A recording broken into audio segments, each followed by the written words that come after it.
¿Cuál fue el último libro que tuviste en tus manos? Cierra un momento los ojos. ¿Puedes recordar su olor, la textura de sus páginas? ¿Cómo era la portada? Una buena sensación, ¿no? ¿A poco no?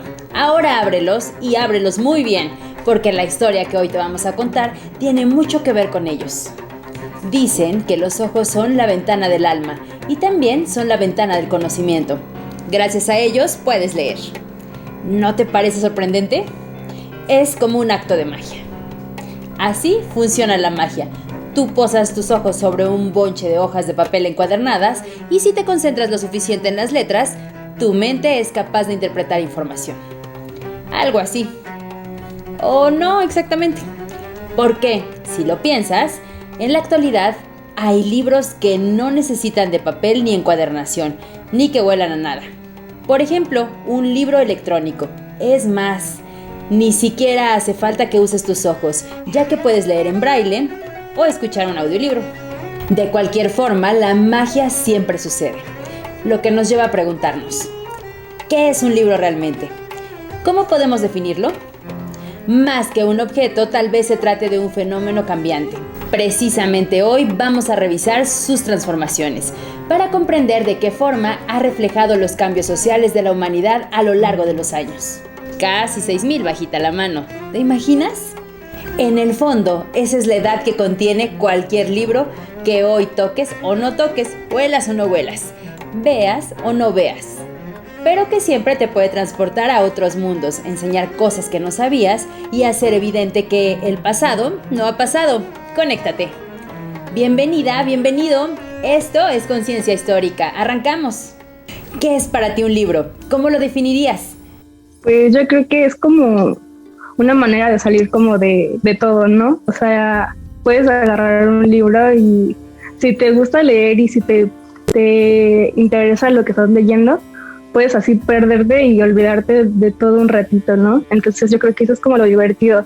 Pues es un texto el cual podría llamar la atención de algunos, ya que sea por interés propio, por el género. Y también lo describiría, ¿por qué no?, como una aventura, ya que dentro de las páginas puedes encontrar un gran mundo. Bueno, es que en realidad tiene como muchos usos, porque un libro puede ser tanto una fuente de información como hasta de entretenimiento. Eso estuvo muy bueno. El escritor argentino Jorge Luis Borges ofrece una descripción muy bonita. El libro es el instrumento más asombroso que ha inventado el ser humano, porque es una extensión de su memoria y su imaginación. Esto quiere decir, en resumidas cuentas, que un libro sirve para generar y obtener conocimiento por medio de la palabra escrita, independientemente de su soporte físico, según veremos a continuación. Partamos de la etimología. La palabra libro viene de liber, concepto en latín que se refiere a la parte interior de la corteza de un árbol, ya que en ella solían escribir, al menos al principio, los antiguos romanos. ¿Esto significa que la historia de los libros comienza con los romanos? Para nada. En realidad, si queremos repasar los procesos históricos alrededor del libro, es importante remontarnos atrás, mucho más atrás, hasta la invención de la escritura. Porque de hecho, así se narra la historia, acontecimientos que se vinculan entre sí, como en un engranaje, para explicar el presente. ¿No te parece increíble? Eso es lo que vamos a hacer. La comunicación humana empezó a desarrollarse desde los tiempos más remotos, a partir de diversas expresiones del cuerpo y la voz. Sin embargo, la necesidad de preservar cierta información importante en la memoria colectiva obligó a mujeres y hombres de la Edad de Piedra a generar métodos lingüísticos, musicales, pictóricos y rituales que pudieran ser transmitidos de generación en generación, lo que finalmente dio pie a la aparición de la escritura, particularmente entre las sociedades nómadas que se volvieron sedentarias. O sea, que en lugar de andar cazando y recolectando comida aquí y allá, mientras viajaban de un sitio a otro, decidieron instalarse en un solo espacio geográfico y dedicarse a la agricultura y la ganadería. Esto fue sucediendo en diferentes momentos en las principales civilizaciones de la Tierra: Egipto, la India, China, Mesoamérica. Pero los primeritos que se pusieron a escribir ya en forma fueron los sumerios, en Asia, más exactamente en las planicies de Mesopotamia, entre los ríos Tigris y Éufrates. Esto hace un poco más de 5000 años. Ellos inventaron la escritura cuneiforme, la cual se efectúa por medio de presionar con una herramienta puntiaguda y triangular sobre tablillas de arcilla flexible. Los primeros libros, como quien dice. Este invento fue tan, pero tan relevante que a la fecha se le considera como el arranque de la historia. Se dice que la historia, como ciencia, existe desde el surgimiento de la escritura. Todo lo anterior ocurrió en la prehistoria. A todo esto, ¿qué escribían los sumerios? Al principio, puros cálculos matemáticos, registro de bienes, pon tú la lista del mercado, qué día cumple años mi novio sumerio súper guapo, etc. Ya luego aparecieron los temas religiosos y literarios. Por ejemplo, sobrevive hasta nuestros días un conjunto de 17 tablillas que relatan la historia de un adolescente descarriado que es regañado por su papá. ¿Por qué te quedas aquí como un golfo sin hacer nada? Ve a la escuela, abre tu mochila y ponte a escribir en tu tablilla de arcilla. No pierdas el tiempo vagabundeando en las calles. Si frecuentas la escuela, sacarás un gran provecho. ¿Puedes creer que esto se escribió hace 5700 años en pequeñas tablillas de entre 2 y 30 centímetros de altura? Un par de milenios más tarde se creó el primer alfabeto en Egipto, el cual fue aprovechado y difundido por los fenicios a lo largo y ancho del mar Mediterráneo. Este alfabeto fue adaptado a su vez por griegos y romanos y, a final de cuentas, derivó en el que nosotros usamos actualmente. Ahora, volvamos con los libros.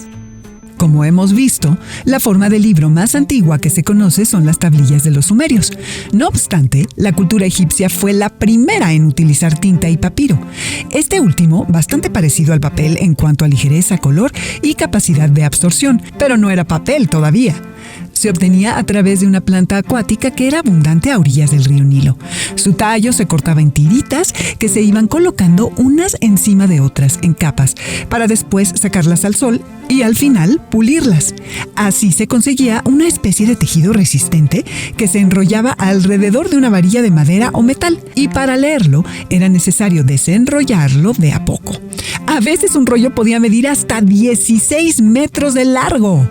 Para escribir se empleaban juncos cortados al revés y a veces también cañas, lo que permitía una escritura más fina. La tinta, por su parte, se hacía mezclando minerales, carbón vegetal, agua y goma. El papiro ha sido el soporte más largamente utilizado por la humanidad, hombre, para fabricar libros, difundiéndose su uso por todas las civilizaciones del Mediterráneo, desde por lo menos el año 2867 antes de nuestra era. El libro egipcio puede considerarse, pues, la segunda forma de libro en la historia. Al igual que las tablillas de arcilla, estos libros contenían escritos breves y de autores anónimos, solo que en este caso con una novedad: la inclusión de ilustraciones como complemento explicativo. ¿A quién no le gustan los libros con ilustraciones? Mientras tanto, los antiguos griegos no adoptarían el papiro sino hasta el siglo VII antes de nuestra era. Por lo visto estaban más cómodos con sus tablillas de madera ahuecadas y rellenas de cera para escribir con herramientas puntiagudas. Pero ante todo, los griegos aportaron el pergamino. Esto a partir de curtir pieles de animales. El proceso de elaboración del pergamino era complejo y costoso, pero ofrecía atractivas ventajas por encima del papiro egipcio. Se podía escribir por ambas caras, borrar lo escrito raspando para volver a escribir, y además era más resistente y manejable. He aquí, entonces, la tercera forma de libro en la historia, el pergamino. Y también podríamos tomar en cuenta la escritura en bronce de los chinos de hace casi 3000 años, o los sellos que se hacían en la India, de una antigüedad semejante. A decir verdad, un libro tal y como hoy lo conocemos se encontró entre los antiguos romanos hasta los primeros siglos de nuestra era. También elaboraron libros determinados pueblos mesoamericanos, por ejemplo, los mayas en la península de Yucatán, los mixtecos en Oaxaca y los mexicas en lo que actualmente es la Ciudad de México. A veces se usaban tiras de piel de venado, pero sobre todo se aprovechaba el papel amate de origen vegetal, cuya superficie se tenía que pintar de blanco para ocultar el color oscuro y poder escribir con pinceles. A diferencia de los códices europeos, no se doblaban ni cosían, sino que se plegaban en forma de acordeón. El papel amate ya se usaba hace unos 3000 años en el centro de México, cuando los romanos todavía empleaban corteza de árbol. ¿Te acuerdas que de allí viene la palabra liber, o sea, libro? ¡Cuánta información! Pero no te preocupes, que ahora la vamos a recapitular para no hacernos bolas. El primer soporte fueron las tablillas de arcilla de los sumerios, el segundo, el papiro de los egipcios, el tercero, el pergamino de los griegos, el cual reemplazó a las tablillas de cera. Y por fin, al final de la antigua Roma, los códex, aún de pergamino, solo que ahora ya cosidos, encuadernados e incluso con sendas tapas de madera para protegerlos.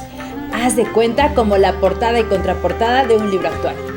Muy bien, pero ¿y el papel en Occidente? Ya hablamos del papel amate en Mesoamérica. Pero no comamos ansias, ya a merito llegamos a esta importante invención o descubrimiento del papel para la cultura occidental. De momento, y como parte de nuestra recapitulación, dejemos claro que más allá del formato físico, lo realmente importante de un libro es su contenido. Por eso es tan emocionante visitar una biblioteca, tanta información al alcance de la mano. Por cierto, ¿cuáles bibliotecas conoces? Compártelo con nosotros. Ya los antiguos egipcios tuvieron algunas bibliotecas súper famosas, como la de Tebas, pero sin duda la más conocida fue la de Alejandría, fundada hacia el año 290 antes de nuestra era. Se cree que pudo albergar hasta 700,000 ejemplares. ¿Te imaginas? Lástima que se destruyó un par de veces. Otra gran biblioteca fue la de Pérgamo, en Turquía, hace 2200 años. En Atenas, la primera biblioteca fue abierta en el 330 antes de nuestra era. Pero ahora sí, dejemos atrás la antigüedad y avancemos más rápido hacia los libros de papel. La Edad Media inicia con la caída de Roma. Fue un largo periodo que duró cerca de 1000 años en el que la Iglesia funcionó como la principal institución cultural, por lo tanto, la que más producía y distribuía libros en Europa. Los monasterios funcionaron como importantes centros culturales y en ellos se promovía la lectura, así como la copia y conservación de libros. Poderosas comunidades autosuficientes que podían abastecerse de todo aquello que se necesitara. ¿Te imaginas qué padre trabajo el de aquellos monjes? Sentados todo el día en una gran sala llamada scriptorium, con una pluma de ave para escribir bien a gusto, en silencio, copiando textos a mano o bien tomando el dictado de algún compañero desde su estrado. Estos religiosos se llamaban amanuenses. También se dedicaban a iluminar y dibujar ilustraciones bien bonitas con la ayuda de plumas, tintas y lápices de grafito, y desde luego a coser y encuadernar lujosamente los libros con cueros gruesos o tapas de madera que a veces incluían telas y joyas. Más tarde, entre los siglos XII y XV, la demanda de libros fue volviéndose más y más grande en las principales ciudades de Europa. Dos hechos explican este fenómeno: la introducción del papel y las primeras universidades. El papel ya había sido inventado en el norte de China alrededor del año 150 antes de nuestra era. Y aunque las mejores fibras para su fabricación eran el cáñamo y el algodón, los chinos prefirieron usar bambú, lino y tallos de arroz, entre otras materias primas. Pero, ¿por qué tardó tanto en llegar a Europa? Bueno, el mundo no estaba tan conectado como ahora. Los europeos ni siquiera se imaginaban que los americanos existíamos de este lado del océano Atlántico. Fueron los árabes quienes primero llevaron el papel a España en 1150. Varios años después, en 1276, los venecianos importaron el suyo desde Egipto. Inicialmente, este soporte fue acogido con desconfianza. No obstante, al irse perfeccionando su fabricación, se hizo evidente que se trataba de un material más resistente que el papiro y mucho más barato que el pergamino. Así, su uso se generalizó a partir del siglo XV, sustituyendo para siempre a los soportes anteriores. Por otra parte, las universidades que hoy conocemos, con profesores, estudiantes y grados académicos, surgieron precisamente por aquellos tiempos, como la Universidad de Bolonia, la de Oxford, París, Módena y Salamanca. Ya te imaginarás la enorme necesidad de libros que había en sus bibliotecas. Y no nos olvidemos del mundo musulmán, que también tuvo sus grandes colecciones de libros medievales. Y entonces, ¡tarán!, los primeros libros impresos en el siglo XV en pleno Renacimiento. O sea, libros impresos en imprentas. ¡Qué impresión! Todo un acontecimiento. Más grande, más espectacular, más imponente que cualquier lanzamiento de cualquier teléfono inteligente de moda, de novedad en la actualidad. Una auténtica revolución. Eso sí, los amanuenses fueron quedándose sin chamba. Ni modo. Al principio se usó la técnica gilográfica, de origen chino, que consistía en imprimir con una plancha de madera en la que previamente se había tallado la imagen deseada. Como sea, sí, Gutenberg tuvo un gran mérito. ¿Cómo no lo iba a tener si fue el primero en hacer funcionar una imprenta por medio de un mecanismo mucho más sofisticado y rápido que las imprentas anteriores? Además, fue el primero en imprimir Biblias por montones, volviéndola un bestseller. Es más, ¿qué te parece si le preguntamos a un experto que nos cuente más sobre esto? ¿Cuál es el verdadero mérito de Gutenberg? Realmente es el inventor en Occidente de la imprenta de tipos móviles. ¿Cómo impactó este invento en la historia del libro y en la historia de la humanidad? La imprenta se considera uno de los grandes hitos en la civilización humana, porque permite fijar textos, reproducirlos, comercializarlos y difundirlos a una velocidad que no se había visto nunca. Porque antes, como ustedes saben, se tenían que escribir los libros a mano, decorarlos, etc. ¿Qué es un incunable? Quiere decir, pues casi los libros que están en la cuna. Es decir, los primeros libros que se inventan a partir de Gutenberg alrededor de 1455 con su famosa Biblia, hasta más o menos 1500, es decir, los primeros 50 años de vida de la imprenta europea, se llaman libros incunables. En México tenemos colecciones muy interesantes de incunables. La Biblioteca Nacional de México tiene alrededor de 173, la mayoría venecianos. Y bueno, prácticamente todas las bibliotecas patrimoniales en México tienen también libros incunables. ¿Cuál es la historia de la primera imprenta en América? México cuenta con el honor de haber sido la primera ciudad en el continente americano con imprenta. Llega muy temprano, en 1539. Si te pones a pensar que Tenochtitlan cae en 1521 y en 1539 ya tenemos imprenta, pues México tiene el honor de ser la primera en el continente americano. El primer impresor se llamaba Juan Pablos, llega como un empleado de la familia Kronberger. Los Kronberger son grandes impresores en Sevilla y llega como a poner una especie de sucursal mexicana. ¿Por qué es un acontecimiento tan importante y qué beneficios trajo a la Nueva España? Porque se podían imprimir sobre todo obras que servían para la evangelización, la primera evangelización en estos años tempranos del virreinato. Así que realmente era una gran ventaja que se pudieran producir textos y que no se tuviera que esperar libros que vinieran de Europa, porque obviamente tardan, no llegaban en 2-3 días, podían pasar un año, meses, así que era una gran ventaja tener una imprenta local. ¿Cuáles fueron los primeros libros impresos en la Nueva España y las primeras bibliotecas de importancia en las ciudades novohispanas de los siglos XVI y XVII? Los primeros libros que imprime Juan Pablos básicamente son doctrinas, es decir, catecismos, doctrinas en español y en náhuatl. Y bueno, sobreviven alrededor de 45 obras de Juan Pablos, principalmente en bibliotecas. ¿Y cuáles eran las primeras bibliotecas? La del Colegio de Santa Cruz de Tlatelolco se considera de las primeras. En los siglos subsecuentes, los impresores, tanto en América como en Europa, comenzaron a preocuparse cada vez más por la calidad de sus trabajos, la tipografía, las ilustraciones, la calidad del papel. Fueron años muy buenos para los coleccionistas de libros. Simultáneamente, las bibliotecas experimentaron un significativo crecimiento y proliferaron en los núcleos urbanos más importantes del planeta, entre ellos la Ciudad de México y Puebla. Pero lo más importante fue que el libro adquirió mayor relevancia como instrumento de cultura y transmisor de nuevas ideas. Es el caso de Denis Diderot y sus compañeros franceses, que reunieron en su célebre enciclopedia todos los conocimientos científicos de su época, no como un mero registro alfabético, sino como un relato ambicioso y racional del mundo. La primera enciclopedia. Fueron los tiempos en que la Iglesia dejaba de dominar la producción de libros. La humanidad avanzaba en su conocimiento de sí misma y la autoría de un libro se tomaba como un asunto relevante. En los siglos XIX y XX, a consecuencia de la Revolución Industrial, los libros alcanzaron un protagonismo sin precedentes. Los avances técnicos y su aplicación en los procesos productivos transformaron para siempre los métodos artesanos de tiempos pasados.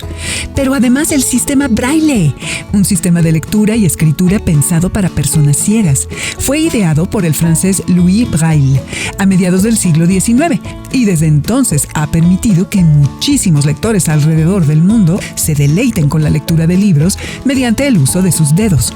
Además, el libro, gradualmente, dejó de ser patrimonio exclusivo de las minorías privilegiadas para llegar a todos los sectores de la población.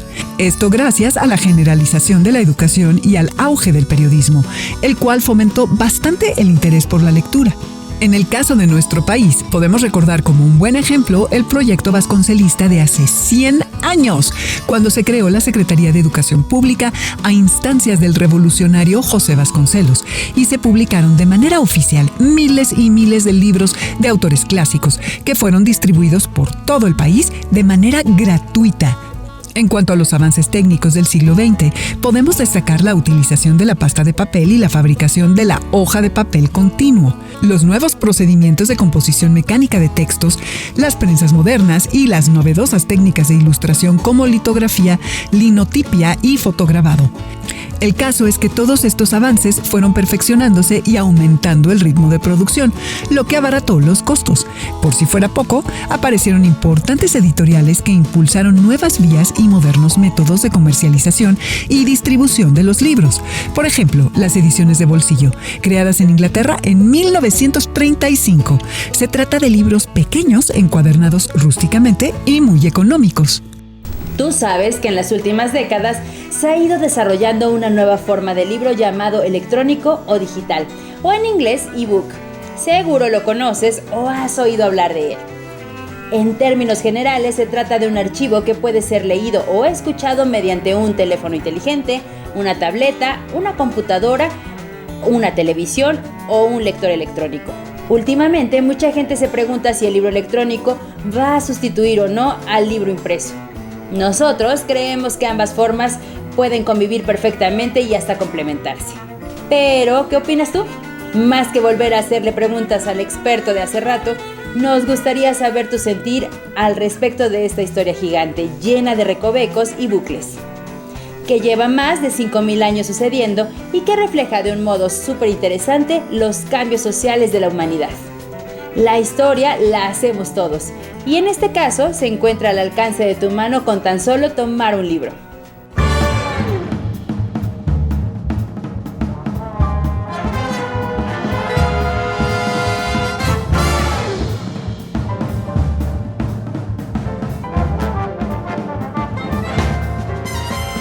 ¿Cuál será el próximo libro que tendrás en tus manos? ¿Tendrá olor, textura en sus páginas? ¿Cómo será la portada? Recomienda por medio de nuestras redes sociales algunos títulos para compartir. Tal vez nos estamos perdiendo de alguna gran historia. ¿Seguirá ocurriendo la magia? Claro que sí. Pues como hemos visto, el libro es un fenómeno cambiante, un logro único del ser humano que ha podido adaptarse a las diferentes formas de obtener y generar conocimiento por medio de la palabra escrita. El libro es un maestro que no regaña y un amigo que no pide nada. Antes de terminar, queremos recomendarte una lectura. Historia del libro de Frédéric Barbier, que apareció en nuestro país en 2005. Ya sea que lo consigas en físico o en digital, se trata de un libro que te va a dejar un grato sabor en el paladar intelectual. Y bueno, colorín colorado, este cuento no ha acabado.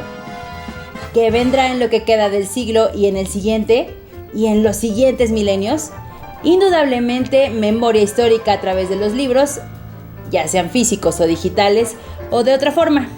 Nos da mucho gusto que nos hayas acompañado en este programa de Conciencia Histórica, en el que, como ya de costumbre, hablamos de procesos históricos que nos ayudan a comprender cómo se ha ido conformando nuestra sociedad, nuestro pueblo, nuestra cultura y, en fin, por qué somos como somos. Ayúdanos a construir este programa juntos. Visítanos en jovenesencasa.cep.gov.mx. Únete a la comunidad de Jóvenes en Casa en Facebook y vuelve a ver los programas de Jóvenes en TV en YouTube. El pasado no ha pasado, conéctate. Nos vemos y escuchamos muy pronto.